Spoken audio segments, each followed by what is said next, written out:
Chapitre 9. Jésus appelle Matthieu. Matthieu travaille bien. Il peut avoir tout l'argent qu'il veut.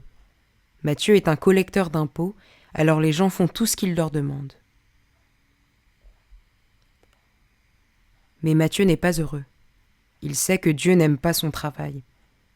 Il collecte plus d'argent qu'il ne faut et en garde pour lui. Il est donc très riche grâce à son métier malhonnête. Un jour, Jésus vient rencontrer Matthieu. Il lui dit « Matthieu, suis-moi ». Matthieu observe Jésus. Il se dit « Il n'a pas l'air de gagner beaucoup d'argent, et je ne pense pas que les gens suivraient cet homme. » Mais Matthieu pense qu'il devrait faire ce que Jésus lui dirait de faire. « Que devrais-je faire ?» se demande Matthieu.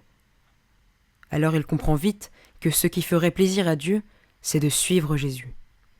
En plus, il réalise que faire un travail qui rend Dieu heureux, c'est ce qui le rend lui-même heureux. Alors Matthieu laisse tout derrière et décide de suivre Jésus. Maintenant, il aide Jésus à faire le travail de Dieu. Depuis, Matthieu est très heureux.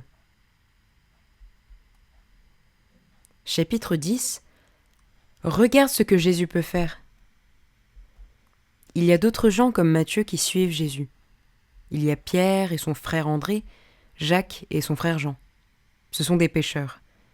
Il y a aussi Philippe et Barthélemy.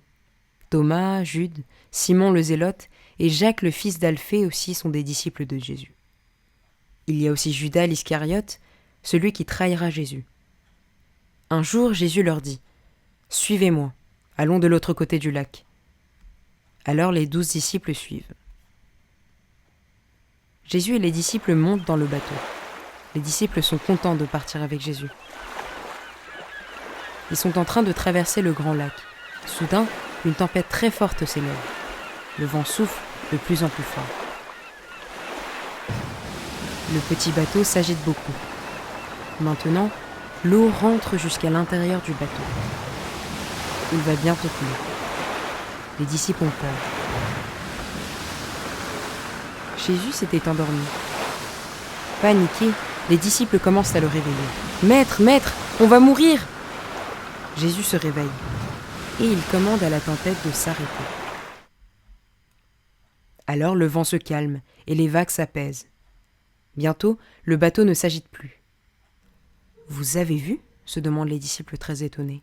« Seul le Fils de Dieu peut faire une telle chose !» dit un des disciples.